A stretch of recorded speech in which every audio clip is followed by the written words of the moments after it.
और चलिए खबरों की शुरुआत करते हैं बड़ी खबर के साथ, जो कि बलरामपुर एसडीएम पर बड़ी कार्रवाई की खबर है। एसडीएम करुण डहरिया को निलंबित कर दिया गया। हत्या के मामले में गिरफ्तारी के बाद यह बड़ी कार्रवाई की गई है। जी हां, सरकार ने कड़ा फैसला लिया। हत्या के मामले में गिरफ्तारी के बाद यह बड़ा फैसला। हंसपुर में ग्रामीण की मारपीट से मौत हो गई थी और उसके बाद लगातार आक्रोश दिखाई दे रहा था। राजनीतिक सरगर्मियां भी बढ़ गई थी, इसको लेकर सियासत भी तेज हो गई थी और अब करुण डहरिया पर एक बड़ी कार्रवाई की गई है। सरकार ने फैसला ले लिया है, बड़ी कार्रवाई। पहले तो गिरफ्तार कर लिया गया था, लेकिन ये गिरफ्तारी के बाद ये बड़ी कार्रवाई सामने आई है। निलंबित कर दिया गया उनको।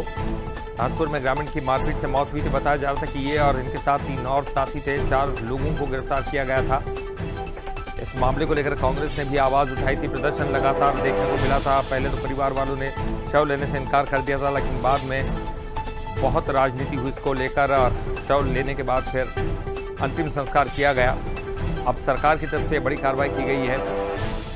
करुण डहरिया को निलंबित कर दिया गया। बलरामपुर एसडीएम है करुण डहरिया, जिनको निलंबित कर दिया गया।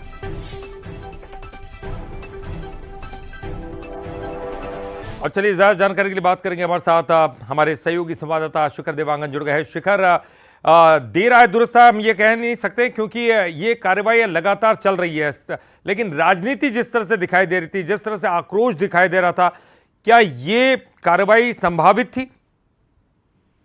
देखिए, छत्तीसगढ़ में जिस तरह से कार्यवाही लगातार देखने को मिल रही है, सुशासन की सरकार है और इसी के तहत जो है एक बड़ी कार्यवाही प्रशासनिक अधिकारी पर की गई है।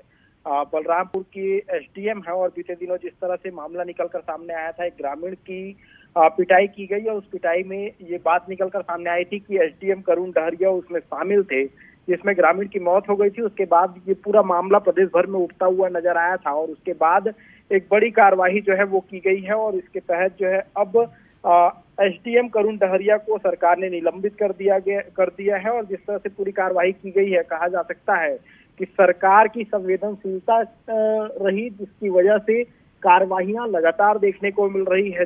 ये तमाम घटनाक्रम को अगर गौर किया जाए तो इस घटनाक्रम के बाद एफआईआर दर्ज किया गया, एसडीएम को गिरफ्तार किया गया, उनके साथियों को भी गिरफ्तार किया गया और गिरफ्तारी के बाद उन्हें जेल भेज दिया गया था। उसके बाद अब एक बड़ी कार्यवाही सरकार की ओर से की गई है और एसडीएम जो है करुण डहरिया, जिसे अब निलंबित कर दिया गया है। जी चलिए, बहुत बहुत शुक्रिया शिखर इस पूरी जानकारी के लिए आपका। और